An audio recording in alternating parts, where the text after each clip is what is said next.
probably heard those words for the very first time. The speaker was defending the values of a free press ahead of Donald Trump's inauguration and called on people to send money to CPJ. And thousands of people heeded that call. There was an immense drive towards CPJ. It was great. And how could they not, when it came from such an accomplished actor and a champion of universal values? Ladies and gentlemen, please give a rousing welcome to our next presenter, Meryl Streep.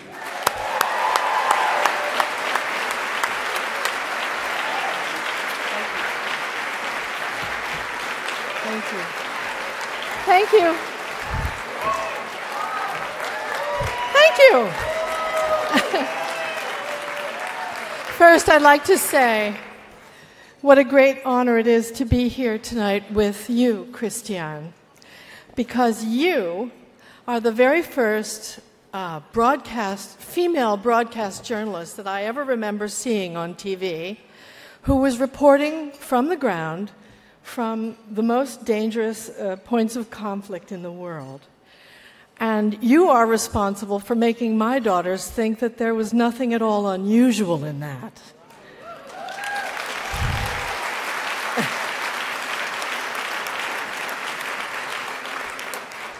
Those of us who grew up in the 60s, when the narrative of serious journalism was always delivered in a baritone, we knew what a big deal it was and what a trailblazer you are.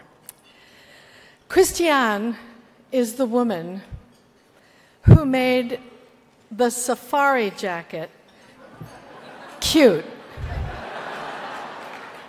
So much so that poor Steve Bannon, in an attempt to be cute or to acquire some frontline authenticity, has actually copped your look. Did you realize that? But as that crack investigative journal People magazine would ask, who wore it better? Anyway, I'm very, very privileged to be here on a night when we honor some of the bravest people in the world and celebrate this terrific, hardworking organization whose mission it is to safeguard them and their work. Joel Simon and the committee, I thank you very much for inviting me here tonight.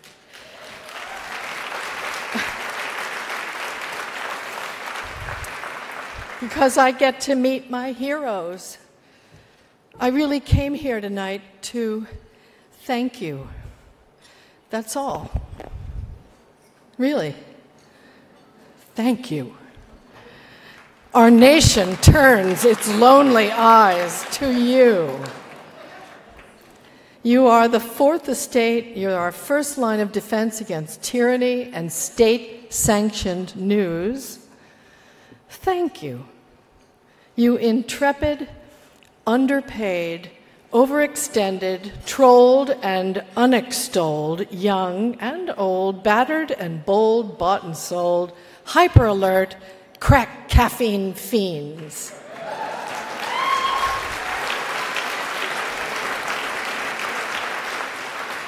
You're gorgeous. You're ambitious, contrarian, fiery, dogged, and determined bullshit detectives. You're persevering, cool, objective, indefatigable, chronically fatigued, pharmaceutically soothed, chocolate-comforted Twitter clickers. You are the enemy of the people. Yeah, just the bad people. And I, on behalf of a grateful nation, thank you.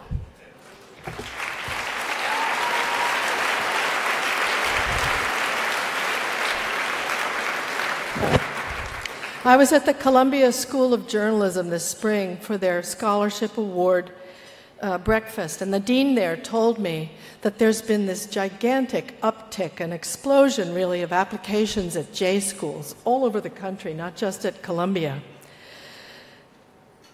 And I know you're thinking, oh, great. Young people. young, brilliant people after my job. But the good news about, about the fire hydrant of news now is that there are plenty of stories. There's more than enough going around. And we, your burgeoning audience, we need every single story covered with care and ingenuity and relentless pursuit, because everything counts. Everything counts, man. Like in a Chuck Close painting, you know, every single distinct pixel, given a little distance, all taken together, is going to paint the truth and a portrait of our time right now. Thank God for you. However, your business is very bad for my business. I have many, many friends who say, you know, I just don't go to the movies anymore. I don't even watch TV. Oh my God. Did you see what happened today? And there has never been a more exciting, exhausting, and dangerous time to be an investigative journalist than now, especially, of course, for women. And I say, of course, because we do recognize the special cocktail of venom and ridicule, which is always tinged with sexual threat, that's served up online for women, any woman in any profession, who stands up to tell the truth. I revere the people who do this, because I am not a naturally brave person. I think standing up in front of 1,000 people who are smarter than me and presuming to tell them anything is nauseating, and I would rather be home watching Rachel, frankly. But I do know something about real terror. The 2 times in my life when I was threatened and dealt with real physical violence, I learned something about life that I wouldn't have known otherwise. And I was lucky because my instincts served me well. In one instance, I played dead and waited until the blows stopped, watching, like people say you do, from about 50 feet above where I was beaten. And in the second instance, someone else was being abused, and I just went completely nuts and went after this man. Ask Cher, she was there. And the thug ran away. It was a miracle.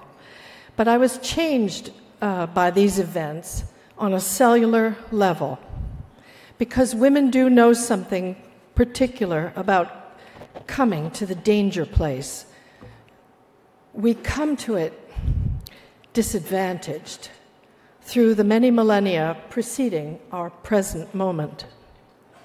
And because of our vulnerability, we anticipate danger. We expect it. We're hyper alert to it. We have the 360 on the whole room. We have, they say, measurably more acute hearing. We have a better sense of smell. We notice details, what people are wearing, their tics and their peculiarities. This comes in very handy in investigative journalism, but also in acting. I just finished a movie about journalism. It's about a time in which, in the late 60s and early 70s, when there were very few women in journalism at all. Meg Greenfield was the only woman in the editorial room at the Washington Post. It was a time not long after Nora Ephron, fresh out of Wellesley and running the paper there, interviewed at Newsweek and was told women are not reporters. You can be a researcher or an assistant, a secretary, copy editor maybe, but a reporters are male. That wasn't that long ago.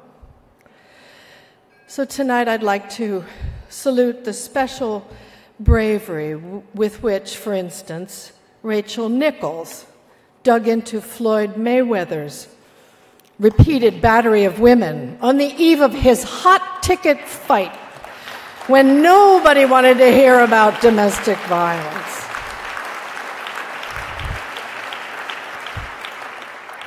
And I applaud, just to name the few that I was reading today, Jodie Cantor, Megan Toohey, Cara Buckley, Milena Rizik, Maggie Haberman, Stephanie McCrummen, Beth Reinhardt, Alice Kreitz, Yamiche Alcindor, Masha Gessen, Julia Ioffe, I'm not working, so I'm reading a lot.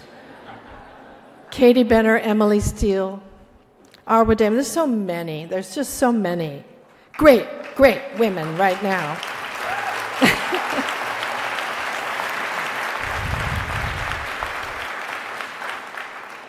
And I'd like to pay tribute to the ones who have paid the hardest price for their questions this year. Daphne Caruana Galizia, Kim Wall, Miroslava Breach, Tatiana Felgenhauer.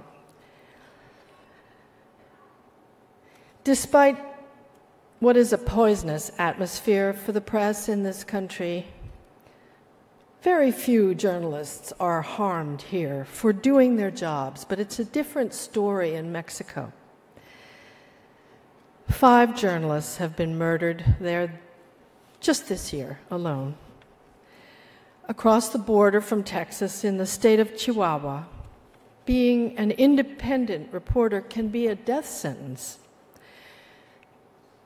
Our next awardee, Patricia Mayorga, has paid a terrible price for her work. Just this year, her friend and colleague was murdered, and she herself was threatened. But CPJ allowed her to flee, gave her a safe house, and she is still in exile right now.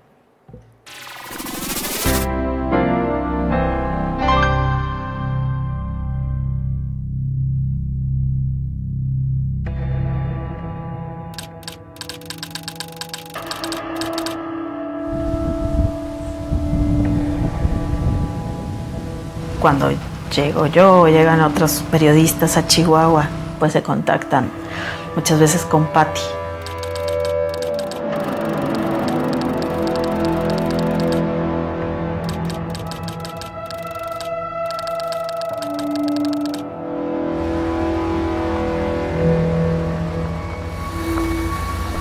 Me curtí pues en salud, ¿no? Que siempre es como la sociedad más vulnerable, la educación, o sea, te lleva un poco más a investigarle más.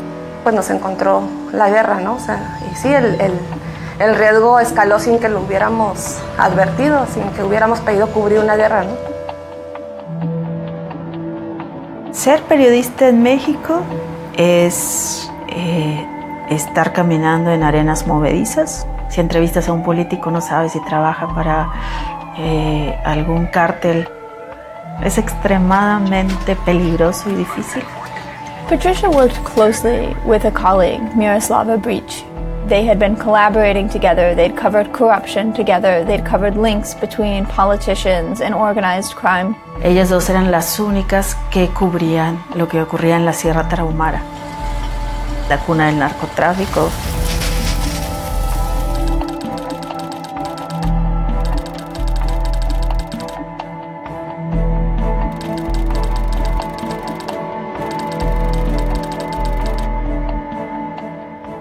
The reason we pulled Patty out is because she had been reporting together with Miroslava, and there was a sense that they were so closely related that if there was this threat to Miroslava once she had been killed, that Patty was in imminent danger.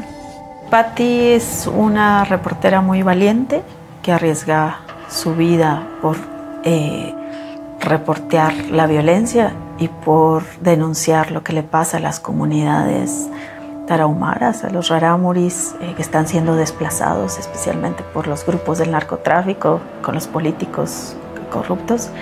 Y a pesar de los riesgos y a pesar de las amenazas, ella ha seguido pues siendo la voz. Yo creo que CPJ ha permeado el espacio digo, para dignificarla, pero también como para pensar, ¿no? O sea, no.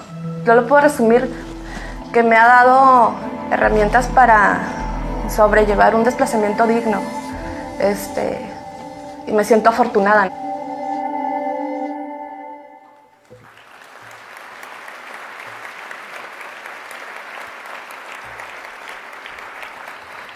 In recognition of her commitment to a free press in Mexico and throughout the world, it's my great honor to present the International Press Freedom Award to Patricia Mayorga.